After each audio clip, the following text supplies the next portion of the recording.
Hello, my name is Chris Lemaire. I'm a programmer at the American Cinematheque. I'd like to welcome you to our virtual Q&A for Soul, which is nominated for 3 Academy Awards, including Best Animated Feature Film. Tonight, we are excited to welcome the filmmaker Pete Docter to talk about his career and his amazing new film. He'll be joined in conversation by moderator Jacqueline Coley, who is a film journalist and also the editor for Rotten Tomatoes.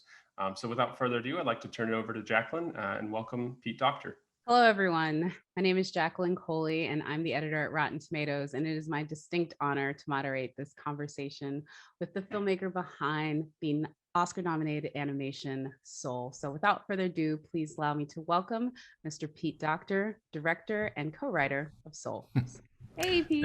Thanks for having me. It's nice to be in conversation with you, Jacqueline. I'm going to enjoy this, especially because, first of all, it was really great revisiting the trailer and sort of being taken back to it, because I just remember it was so strange in the sense of like, I remember the initial announcement before D23, and I was there, and they're like Questlove and Daveed Diggs and Angela Bassett and Jamie Foxx, and it's the folks behind Pixar, and I was like, wait, what? I was instantly sort of like just completely committed to being like, I just have to know everything about this movie. And so it's really great to see all of the accolades that it's gotten, all the nominations, including the Academy Awards. So it's going to be great to chat about that. But before we do, I wanted to also bring it up. It's 2021.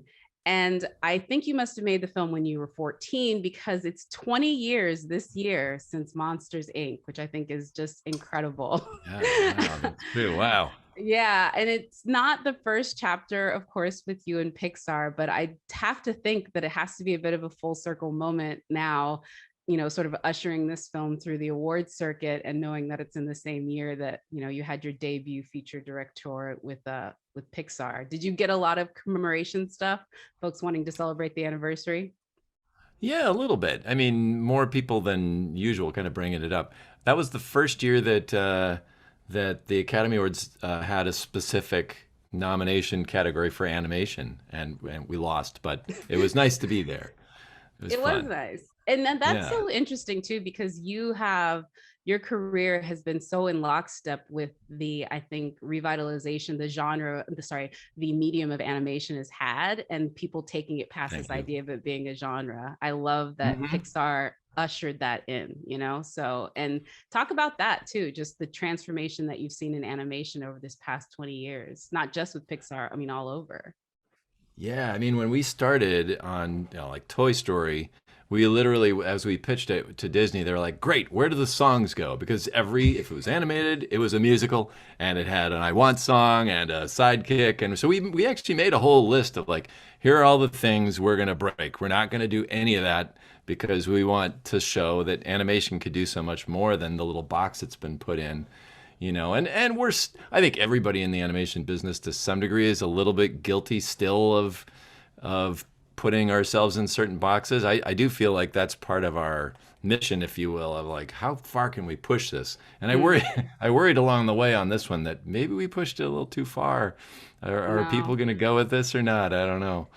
That's So interesting that you bring that up, because that was one of the things I think that I understood when I realized Pixar was different, was the things that you guys had already started to do to push it. But even looking at something like Soul, I remember thinking, how are they going to deal with the afterlife and also make it a movie that kids will be able to digest and wrap their head around, but also not sort of shying away from what it does.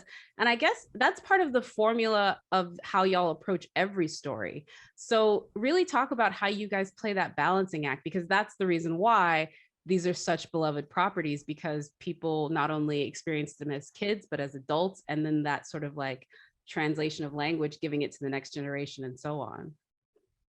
yeah, well, one of the things we ask everybody who's directing before they start out is like, make this personal. Make it speak to you in some way about your own life. So it's about monsters or cars or bugs or whatever it is.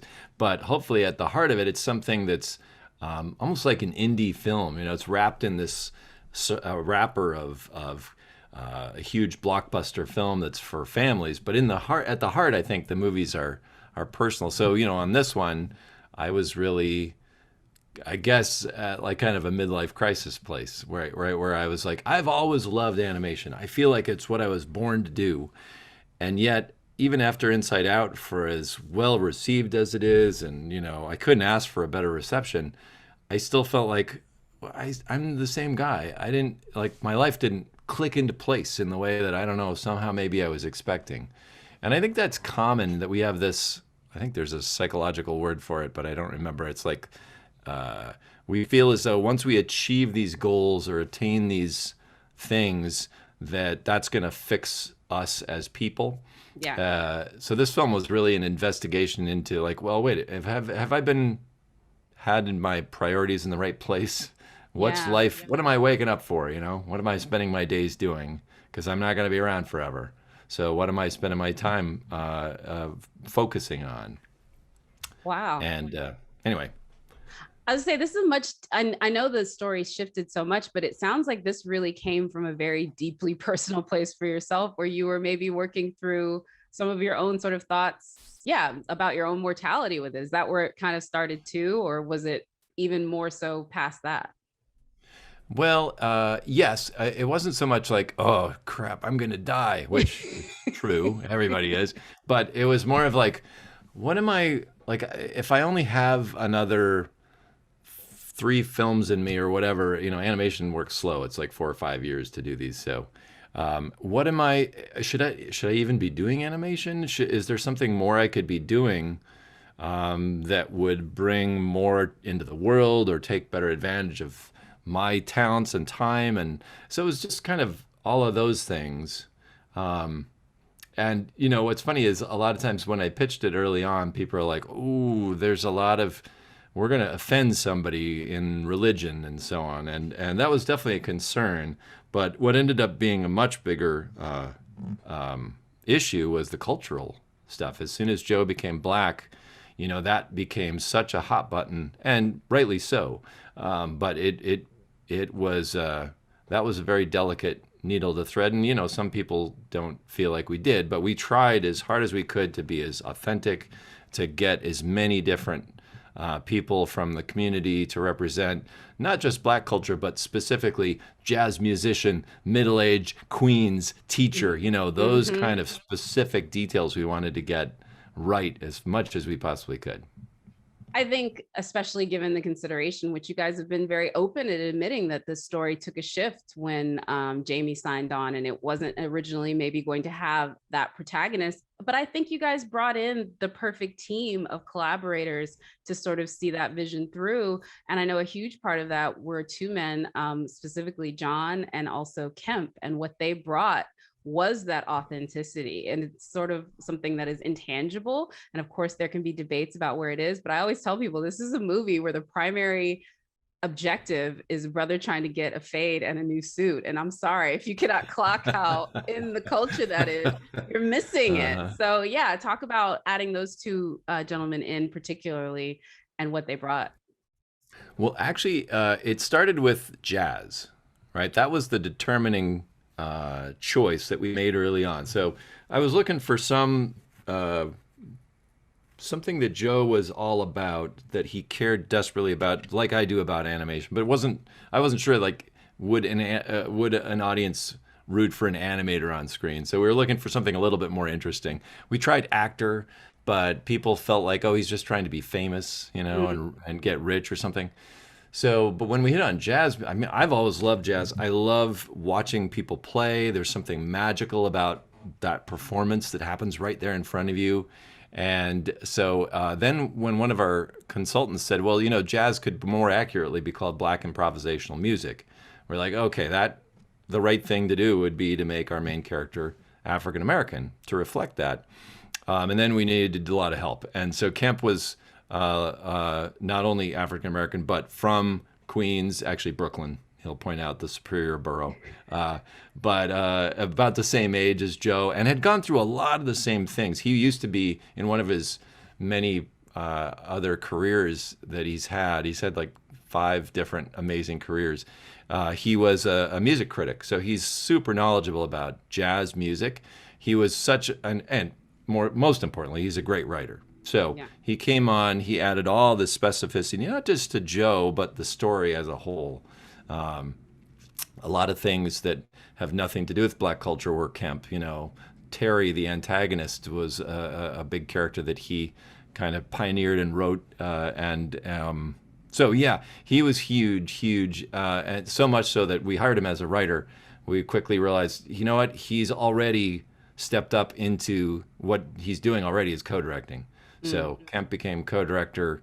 We would always find him down in animation or in the sets department or different places just because he's very curious and had things to say about everything. So it was great.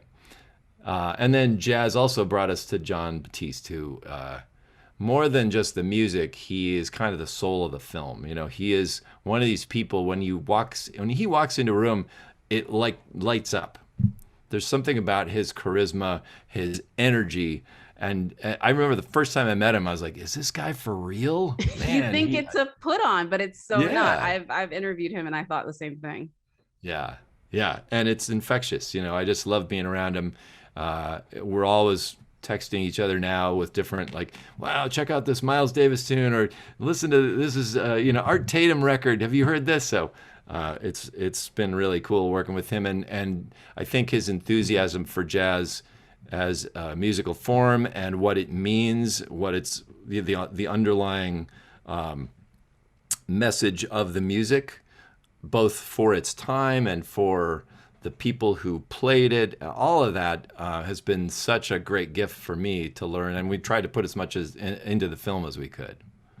No, it's in there. I think you even said that, literally John's fingerprints are in the film because you based a lot of Joe's piano playing on watching John. Is that correct? Yeah, we set up 60 GoPros everywhere so that as he played, animators could go back later and watch exactly what's his finger doing or his elbow and his position so that we could capture that performance as accurately as we possibly could. And it's fun watching the film with musicians because they're like, whoa, because he's hitting all the right notes. He's got the right posture. So the animators that I get to work with are just crazy good. Yeah, it's interesting that you mentioned that too, because the one thing I've noticed talking to anyone about Pixar is it feels very communal, the way that you all make movies. It feels like this is such a team effort, and not just with the animation, with the story crafting, with the characters, with everything. It just feels, yeah, like a football team marching towards a championship.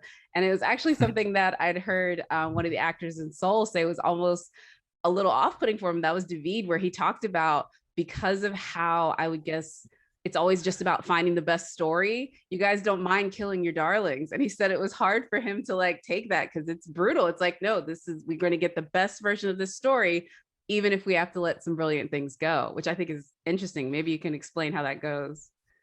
Yeah, so what we do, it's almost like, this is kind of a crude analogy, but product testing, where if you're like, I'm a designer, I have this great idea for a set of steak knives, and you're like, oh, it's beautiful, oh, look at that shape, and then you give it to somebody, and they're like, I can't even hold on to it, I can't grab onto okay, give me it back, I'm going to change it, okay, that's better, but now it's not sharp enough, okay, give me it back. So we do that same thing with the film. We put the whole thing up on story reels, so it's, like an animatic, and we watch the entire film before we shoot a frame, before we build any sets, before we cast it. So we're basically very early on doing a pre-visualization of what the movie will feel like. Not necessarily shot for shot, but the basic beats. And most of the time, most of it sucks. So then we go into a room with other filmmakers, not executives, but other people who are busy making their movies, and they poke at stuff. Usually in a supportive, nice way, but sometimes it gets pretty rough, where they're like, I totally got confused here, or to be honest, I was totally bored by this, or I was out at that character. So we take all this, and I think one of the key things for us is that there are no mandatory notes. The filmmakers gather all these comments and suggestions, and then they go back, and after a period of licking their wounds, they reassemble the film and do all that again. So we spend another 3 months and we pre-visit again and we show it to everybody and we get a bunch of brutal notes. But hopefully maybe we got a couple more things right this time, right? And we do that again and again. So by the time you see the movie, we have basically storyboarded and written and produced usually about 8 or 9 different versions of that same movie before we got it right, or before it was released anyway. I mean, let's come on. I'm sorry. How much hardware? I got my little certified fresh trophy. These are like probably not even doorstops with as many Oscars as Pixar has accumulated over the years. But so I would just say, if that's the system, the proof is in it. I mean, from the films that you directed yourself to the other ones that you produced, it's incredible. And one of the films you already mentioned, which is of course Inside Out, which it transcended everything else to being more. I think that was one of those ones, if folks weren't paying attention to films prior to that, they really gravitated towards that one. And there's a couple of things I definitely want to talk about with that one for you to sort of do it. And one that I guess you get asked about all the time is Bing Bong. Like, that whole idea is probably one of the most smart, heart-wrenching things I've ever seen on screen. And of course, if folks haven't seen it, shame on you, but Bing Bong is the imaginary friend of the main protagonist, and he lives within her mind. And you come to realize that she can't grow up and still have Bing Bong. And I'm just like, yo, y'all really went deep with that one to cut everybody to their quick. So just tell me how something like that comes about, and then the reaction after you guys, release something like that. Well, Bing Bong was originally, I think he was Josh Cooley, who is one of our, he was our head of story on that. He boarded a section of old imaginary friends that no longer get any playtime with Riley, and so they're hanging out like by the train tracks or something. And that sequence didn't work, but out of that came this funny sort of elephant character, Bing Bong, and he then there's a lot of variants of the story, but I remember specifically he was stuck. So the mechanics of the scene is that Joy and Bing Bong are stuck in the memory dump, and they can't get out. And they have this they call it a rocket. It's like a wagon that can get them part of the way, but it always falls short. And so we were workshopping this scene, and we thought, well, maybe they sing really hard and they make it out. And I was walking into work, and I was like, I know what has to happen. Bing Bong must die. And I was super happy, not because I love inflicting pain on other people, but because it felt so correct about the symbolism of what Bing Bong represents. Hopefully we've grown to love him, thanks to Richard Kine's wonderful voice and persona. He's just such a charming character, but he was a character that needed to let go in order for Joy to go on to get back to Riley and grow up into adulthood. So it just felt symbolically correct, and it's weird to admit, but it did make me very happy to have that sort of epiphany. Oh, come on. Y'all have to have joy at the tears at this point. I mean, it's the lifeblood in some ways. Keep going. And it's incredible. And then talk about the reaction, because I mean, everybody from, I would say, old men that are grandfathers talked about, like, get a little misty for Bing Bong. So yeah, talk about the reaction for it. Yeah, that was pretty cool. You never know, like, as much as we as I say, we sort of product test these movies on ourselves, but we don't really see it with a full audience. Well, we usually do have one audience screening. The funny thing is, I'm side note here. I remember as a student thinking, previews are for wimps. Real filmmakers know what they want to say. How dare you, let the audience decide.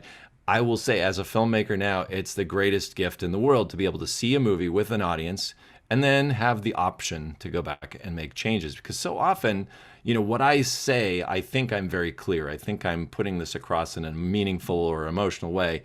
And then the way people hear it, it might land differently. So the option what happens is I'm sitting there with the audience, and of course, being an animator, nobody knows any of us, so we can sit there anonymously, and we're watching the film and experiencing it with the people, and you can feel it in the room, like when they're going to sleep, or when they're getting restless, or when they're into it. But you don't really know how it's going to land until it comes out. And then, with this film, it was pretty staggering. Not only the emotional effect, but people, even to this day, talking about how it allowed them for the first time to talk to their kids about emotions, because they can visualize what anger looks like, whereas it's really hard. It's such an abstract thing to talk about without that. So that was pretty cool. No, that was again, the genius of it. And I think why it is so universal, because I'm sure based on the time, you've had people that probably saw that maybe when they're 8, 9, 10, and they may have kids of their own now that they can now introduce. So that's certainly true with the Toy Story franchise, particularly. But the one thing I will say on Inside Out before we leave that one and maybe move back to some other stuff is casting the emotions. Like, I get why Amy Poehler's voice is like a yellow lab running to you with just all this happiness. I totally get it, but it's a tricky thing. Like, how do you cast the quintessential anger? How do you cast disgust? I mean, again, all of them did such a great job. Now I would be like, oh, of course you get it, but that's got to be, difficult in the abstract. Yeah. Well, I know I used Lewis Black as an example from the original pitch. Like, imagine someone like, oh, Lewis Black doing the voice of anger. So he just seemed like a natural. Bill Hader can do anything. He could have played any of the characters. But Amy was, I mean, Joy was the hardest one. We even in like screening 7, when we were making the film at Pixar, and as I say, we're doing our own dialogue and temporary. People would watch the movie and go, I really like this movie. I hate Joy because she's annoying. She's always peppy and positive, and I hate her. And you're like, okay, I get that. We actually said that to Amy when we met with her, and she's like, I know what you're up against, and I think I can help you. She's very self-knowledgeable about what she does and the kind of character that we needed. So she was so helpful. We ended up working a little bit with her even in rewriting some of the lines, punching up her dialogue and finding extra jokes, and so it was a great relationship. We had a good time. No, it's really incredible. And honestly, Leslie Knope is Joy in so many ways. It's like you can't have but a person who you adore in that role, because if not, you would want to strangle them. No, we would all become angry. I definitely want to get back to Soul, but I don't get to corner anyone from Pixar very often to just like, let's really talk about how you made me cry like a little girl with a skinned knee with the first 10 minutes of Up. This is just another one where I'm just like, if I thought for 8 million years, I couldn't think of how you could manipulate an audience, because that is the real brilliance of that opening that I don't think a lot of people maybe clock. It is not just that it was written so well and you immediately clock, sort of feel for this couple, just how manipulated the audience is. You have them exactly where you want them by the end of that 10 minutes. And that kind of grand scale manipulation of an audience so succinctly within 10 minutes is just beyond brilliant. And I just have to know if y'all knew if that's where you were going to be doing at the time, or if this was another one where you discovered it later, just what y'all had achieved. That was another one, and thank you. I kind of like the idea manipulation can sound negative. I feel like a good movie manipulates people. That's just kind of how it works. So I'm choosing to take that as a compliment. Which it is a very great compliment, because no, it's not a negative. It means like, you got this audience in the emotional point to then go for this journey. Like, they had to feel his pain to then also sympathize with the character. Anyway, but yes. So the funny thing is, the original image for that film was a house with balloons flying into the sky. I felt the first film I directed, Monsters, was so overwhelming on a daily basis that I was most days wanted to crawl onto my desk. I have a basement full of books about being marooned on a tropical island, literally. I just wanted to get away. And so this idea of floating away in a house, like, that's something cool. So then we had to go back and answer, well, who is in the house and why are they floating away? So that whole sequence really grew out of the desire to make sure the audience was on board with Carl's drive, so because it's such a bizarre thing. Floating, he could have taken the train if he needs to get somewhere. What's the deal? So we had to make people fall in love with the house, which we did by associating it with that relationship that Carl had with his wife. And that whole thing was a long journey too. Like, Bob Peterson originally wrote a bunch of scenes. I think it was like 25 pages long. It was way too long for what we needed. And then as Ronnie Del Carmen, our story artist, started boarding it, he was like making it shorter. And I remember he came to us one day and said, I think this would be better without dialogue. And Bob and I were like, no, I don't think so. But then he showed us what he had, and we're like, yeah, that could work really well. And it became this little 4.5 minute movie that really sets the tone for the rest of the feature. Yeah, absolutely incredible. And obviously the film goes on to continue to just be joyous and hilarious from everything in between. But yeah, no, I think more people should be studying that in film school, of like how you can, with no dialogue, really get, again, an audience to a point where they can, do what you need to tell the rest of the story. So very brilliant, cool. very well Thank done. you. Bringing it back to Soul, thank you very much too for, again, it's great with Pixar stuff. You just can revisit it no matter how far, and it takes you back there. I went and watched Wall-E again getting ready for this, and it was the same thing. Cool. Like when he presses the video in, I'm lost.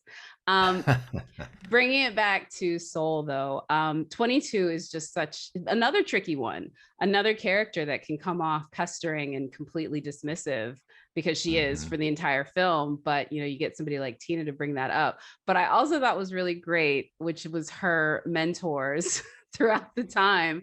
You just get to go through the who's who of the world, right? Because I went back and paused the name tags that are on the wall, and I mean, you guys got everyone in there. So just tell me how much fun you got to have with putting the various name tags of the folks who could not make 22 want to go back to Earth. Yeah, it was great. We made a real, we wanted to make sure that it wasn't all just white males, we wanted to have as much balance as we could. Sometimes that's not presented the most favorable light, like, what's her name, who has her head floating there. Dang it, what's her name? She's one of the actual mentors. She doesn't have a name tag. She says, nobody can help you. Nobody can help. Marie Antoinette. Yes, Marie Antoinette. There you go. Anyway, thank you. My point was, we wanted to make sure we had good representation from all cultures, because that's also a point. We didn't want it to feel like this place makes Americans only. They're people that go down and are born around the world. So it's actually, it ended up being a really cool challenge and a great opportunity to get some casting of people like Zenobia Shroff and well, beyond David and all those guys that you mentioned, folks from all different parts of the world. Rachel House, Alicia Braga, Richard Iowata was amazing to work with. So we just had a fun time.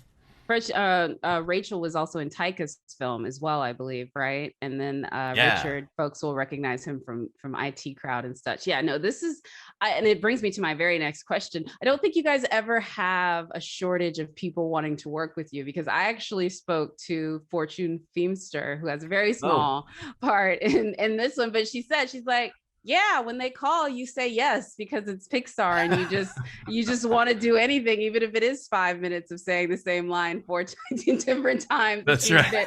She's joking. She's a comedian and she was hilarious about it. But yeah, I mean, great. I just think you guys can command, like, is there anyone, who's like rung you up to be like, we want to do something, you haven't been able to fit them in yet? Because yeah, I would imagine you get a few A-listers sort of maybe cold calling you. Yeah, well, actually, that's how we ended up working with Bill. Bill Hader just called and said, hey, I would love to come by and visit. And so I saw him across the atrium, and I was like, he's scouting for work. And then he came over and introduced himself, and I was like, I was a little skeptical. And then he goes, and he looks across the room, and he goes, is that Ralph Eggleston? Of course, nobody knows who Ralph Eggleston is. He's a production designer at Pixar. And it was then I knew, okay, this guy is genuine. He really loves what we're doing here. And he invited us to hang out at SNL, and we learned so much from that process. And yeah, so yes, answer to your question, we're very lucky to get some very talented people asking. Of course, we have people that pass as well. So yeah, I mean, I guess that's the reality of everyone. Maybe, they really want to, and it's just they're too busy. That is the only reason I'm going to give anyone for saying no to Pixar. Okay. I'm sorry, I just can't do it. And I'm like, and if you ever need a fake entertainment journalist, holla at your girl. Anyway, kidding. But no, it's incredible because when you look at the cast of this, like I said, the first announcement that was right before D23 back, when we could do this face to face. And I knew based on the names that I was hearing that there was a lot of thought into making this family feel like that. I mean, just getting Angela Bassett for anything, getting Felicia Rashad for anything. But talk about assembling, and particularly those two women, because the two women of, what would you say, Joe's reality and maybe his aspirations are just such interesting characters. And the fact that they're both women, I also thought was such an interesting choice too. So break us down for the two women in Joe's life.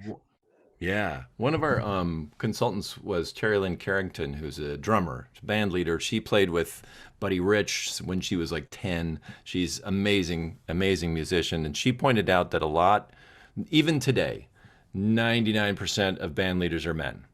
And so we were like, well, let's shake it up. That's reality, but it would be interesting to see how can we shift that.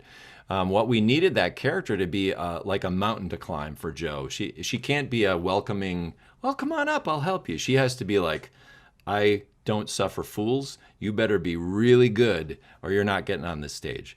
And we also then were confronted with the reality that could be a stereotype, and I think Angela made it like she is such a strong person when she walks in, and again, she walks in and you feel her presence. We gave her impossible lines to say, like that whole thing about, I heard this story once about a fish. If anyone else acted that, it would sound like garbage. Ridiculous, but she made it beautiful. And I just don't think we could have ever done better. She's amazing. So yeah. And then of course, go ahead. Joe's mom, Felicia Rashad is, as Kemp said, she's like America's mom. Again, super smart, an activist, knows her stuff like nobody's business, and it was fun working with her and watching everybody turn into little kids around her in her presence. And again, just an amazing actor. So I love when you work with people and, they step in front of the microphone and you give them this script, which is kind of like, to the best of our ability, it's working, but you don't really have a sense of it. And then you hear these deliveries of actors and suddenly it comes alive. You can just see it in your head and the movie kind of, another little piece of the puzzle falls into place. Those are wonderful moments because there's so many where the puzzles fly off into space instead. But no, it's so great that you put it that way with those two ladies, because you're right, it could have gone into caricature to your point, and it didn't. Both of those women felt completely authentic. They felt like women who I know in my existence, and especially the like, you need to get a job portion of my, I think that's every woman on my in my immediate family. Well, Kemp said that he pulled a lot of the dialogue from that scene, which I think that was the first scene he wrote when he came on. He said a lot of those are like straight out of conversations with my mom, conversations that he had, because he went in to write. So he wrote One Night in Miami when he was in his late 30s, early 40s. And so this was a point where, his mom was like, when are you going to get a paying job? Instead of betting the farm on this dream of writing. So he really felt a lot of resonance in his own life with that conversation, which I think you can feel in the movie. Oh, and I think especially first generation kids, obviously a lot of minority kids who have expectations from that previous generation, for them to fulfill the promise that they fought for, I do not in any way think that they would also find similar things. I heard similar things from the cast of Crazy Rich Asians. Every single one of the actors in that movie lied to their parents about what they were going to school for. And I'm not joking, this was what they talked about. So we're going to get to the audience questions here in just a moment, but I wanted to make sure that something I wanted to talk about, which is of course, Jamie Foxx. Like, everything that he did in this movie is just incredible. And what's interesting to me, I've been listening to his voice since In Living Color.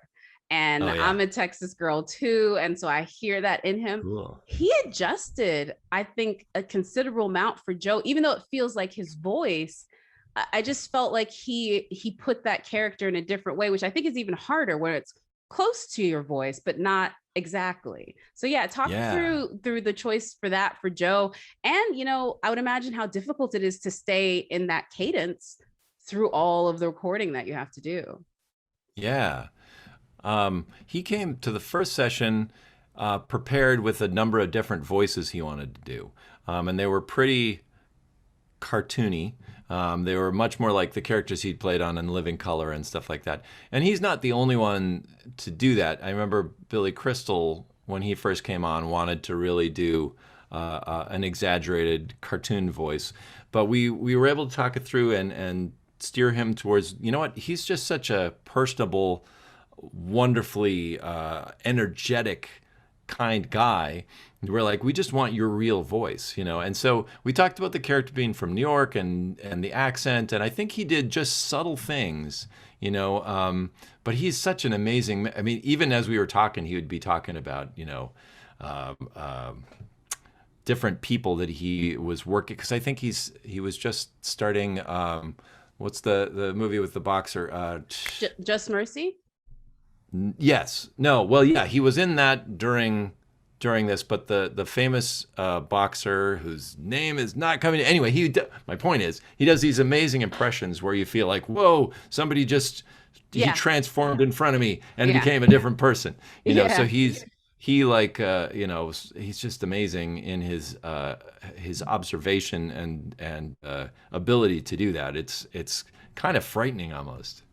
Yeah. And of course, you guys, again, not just Atticus and Trent and John, there's an incredible assembly of musicians in this at various different points, obviously Questlove and Daveed Diggs, but Jamie is another like huge audiophile, which I think folks who are very familiar with him and his history might know, but not everybody does. And so I have to imagine it feels like such a perfect marriage for him to be in this, because I think even him, if he's at the top of his career as an actor, I think there's a part of him that would still just like to be maybe doing the Joe musician thing. Am I wrong? Like I definitely get that. I think you're right. He talked a lot about that. You're right. Absolutely. Yeah, there was a lot of scrutiny on the music to make sure we were getting things right. We actually asked Questlove for like a playlist. What would Joe's mom think about who she is, how old is she, and so on, and what would she be listening to, Erykah Badu, or what would be on in the barber shop, Tribe Called Quest. So even the kind of background music got a lot of focus, a lot of attention. And I'm hoping a lot of those details. I mean, one thing that was confusing to people early on, where they were like, "Is this a period film? Does this take place in the '60s?" Because I guess they're thinking like, who becomes a jazz musician today? But it was those little cues of music that helps to kind of place it in time. Excellent. Yeah. No, it's very much it's interesting too, because as much as music is in it, one of the few times where it's removed is in that subway scene. It's one of my all-time favorite musical cues from it. I'm going to go ahead and get to these questions because we have some great ones. So let's Woody Chestnut. Yeah. Let's bring it back a little bit, but beyond the obvious characters, and so what emotionally is something animation does that live action can't? More specifically, what makes a story idea a good choice for animation, maybe versus live action? That's a good one.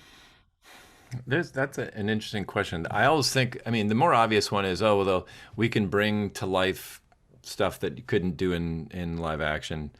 We could do a whole film about hopping pencils or animals or things like that. Of course, nowadays with computers, you could do that, as they have with Lion King and other films.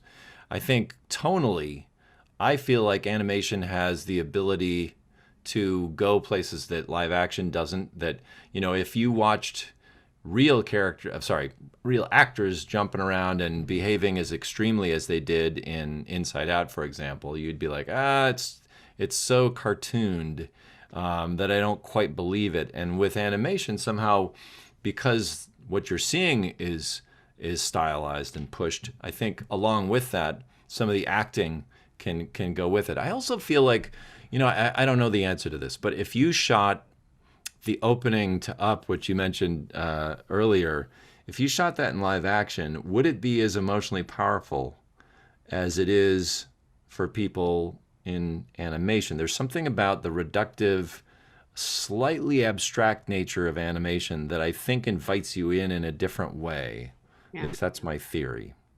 No, I do. And I think because so many of us are exposed to it at a young age, it Mm. instantly, whether you even intended or not, takes you to a little bit of that innocence. That's a I good think point. personally, it's Yeah. when I can turn off my brain a little bit quicker, I think, than Uh-huh. in certain grown-up fare. Ah, Although that's a again, good thought. I hadn't thought of yeah. that. That's good. Um, so this one is pretty maybe obvious, maybe I don't know. Were you inspired by Heaven Can Wait?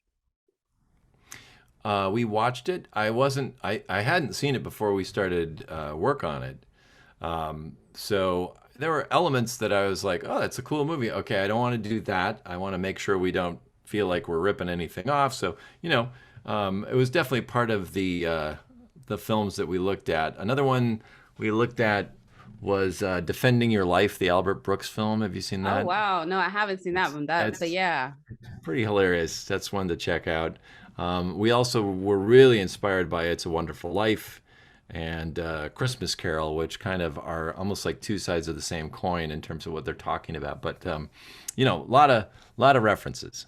No, it's the thing obviously that 22 keys on to about, the small things in life. I definitely felt that more. And so to that point, yeah, It's a Wonderful Life. I can feel that one Cool. specifically. This is an interesting one. It's particularly about obviously decision. Something that stood out to this person was how perfectly placed within the movie was the title card. When, why, how did you come to the decision to putting it so far in? Because yeah, if folks don't remember, it's not as quick as normal. I love it. That was our editor, Kevin Nilting, and it's like you go through the whole movie, you're going along, you're rooting for this guy. He finally gets the gig of his life, and then he falls into a hole, and he ends up in this other place, and it's so far out as like he's trying to run away from this weird energy, and he falls, and then it says Walt Disney Presents, and it makes me laugh every time because it just seems like, whoa, this is where we took a Walt Disney film. But it was one of those, we put it at a place where we're like, okay, this is kind of where I feel like the movie really starts. Mm. So it kind of makes emotional sense. But it's also a reminder like, okay, all this stuff you saw is kind of just the pre-roll to where we're going. Yeah, and in a certain respect, you can honestly, for me, it felt like this is when I knew this was a different Pixar movie. Because Yeah. we didn't even really get to break it down because I know you would nerd out on it, but the detailing within even the skin tones of this one, I found to be so a step above anything I had seen with Pixar. And you guys obviously step it up every single time. But yeah, that's Cool. when I knew this was a different Pixar movie, was that moment. Oh, I'm glad you noticed there were so many people who made such a huge effort to make sure that came through. Oh yeah, I no. know Kemp, when he first came on, he was like, the movie, the moment in Pixar films that blew me away was in Monsters Inc. And I'm not taking credit. This was Steve May and Michael Fong who did the effects work, where Sully falls in the snow and there's his fur waving in the wind as snow blows past it. He was like, I couldn't believe that. I want to do for black hair the Yeah. same thing that movie did. I want to feel the texture and all that. So it was a huge effort, but hopefully worth it. No, absolutely worth it. And for folks that haven't gone back, yeah, please go back and look at, yeah, the intricacy of everything. And again, fade is a central plot point, people. Let's keep it together. This is another one. Hi, Pete. Thank you for your passion and dedication in creating films that changed my life. Oh, that's sweet. Up was the reason why I'm pursuing filmmaking. What key values should a director have in storytelling? What key value Yeah, what for key the question? values should directors have in storytelling? Like, what values should you put forth in it, I'm guessing? Yeah. I mean, the kind of two opposing forces I feel like directors battle with are speaking truth from what they themselves have experienced, while always making the film for the audience. you know, and those seem like they might be at odds with each other, because on one hand, if you say, hey, I want to hear the truth from you, then it's going to be all about like almost going to therapy for the filmmaker, of like dredging out their own issues and putting them up on the screen. But I think it's really key to keep, as I say, product testing these movies, putting them in front of people and saying, does this speak to you? Am I talking about something that's only about me, or am I speaking to something more universal? I think so. Walt Disney had some crazy quote. It's like, you don't build, I think it was in regard to the theme park stuff, but he said, you don't build these things for yourself. You know what people want and you build it for them. And I feel like that's in essence what we're trying to do. I'm not trying to down talk or speak about something I know nothing about. I'm trying to find the Venn diagram of like, where is what's really crucial, important, and vital to me, and something that everybody else can experience. And those are the kind of things that I think are really worth talking about. Yeah, I mean, yeah, and it's a testament to how enduring these films are, is that it is that universal and they can be revisited later. And so I think that's really the sort of proof in the pudding, if you will. This one's very interesting, and one I was actually going to mention, so I'm glad it's in here. How did you manage to make the great beyond daunting and yet endearing? That was the thing where I was like, y'all really thread the needle. This is the afterlife. Literally, a significant portion of the action happens in the quote unquote afterlife or before life. And it did not feel as foreign as you would think it would for a kid's movie. One of the people that we collaborated with on Inside Out is this guy named Dacher Keltner, and he talked a lot. He's an expert on emotions. I knew that in this film we wanted to talk about awe. There's something about, I mean, a key image for me mentally in the film is just standing out under the stars. And I don't know if you've had this experience. There's sometimes you stand under the stars and you're like, I am a speck of dust on a speck of dust. You feel utterly insignificant and alone and isolated. And there's other times you stand under the same stars and you're like, I am part of something grand and beautiful. And there's a sense of fear involved. We wanted to understand, what is awe? What is that emotion of awe? And scale is a trigger for sure. When you stand at the Grand Canyon, you have this, you know, it's a sense of scale in relationship to the rest of the world. So all that to preface, you know, there's, as he's on this slide walk, he looks up and there's this massive glowing blob, but just making it glowing didn't make us have that sense of scale. If you notice, they're made up of millions of tiny little dots that are kind of being sucked in, and it has a slightly scary feel to it. Add to that our amazing sound design by Ren Kleiss. And I specifically remember talking to him and to Atticus and Trent about, this is going to be the same set that we see at the beginning and at the end of the film. So I don't want to cheat anything, but I want to feel scared and intimidated at the beginning and peace at the end. And so that was the challenge to those folks, and I think they pulled it off. Incredibly, and especially to know that was specifically the mandate, clearly from this question, that was achieved again. Cool. We're essentially kind of out of time. I'm going to ask you this one quick one, because it seems like we're living in a director's cut world, but Joe's girlfriend is mentioned a few times in the movie. Is there ever a director's cut where we meet her? So was Joe's girlfriend one of the darlings y'all killed along the way? No, we knew about her. We, you know, like with all the characters, even Dez, the barber, you know, Kemp wrote a whole backstory for him and where he came from and all that. We know a lot about her and where he met her and all that, but we never had any versions in the film where we explored that. It was just an attempt to kind of make Joe a richer, dynamic character that has a life off screen as well. Good. We don't have to worry about the Doctor cut coming out. No. Sorry. That is a little zeitgeist too for folks who don't know about Zack Snyder's Justice League. I don't know if I'm going to the right audience with this one, but either way, cool. Pete, thank you so much. This was such a fun time. Thank you, Jacqueline. That was fun. And I'm going to go ahead and thank the folks at Disney, and thank American Cinematheque for having us. Thank you.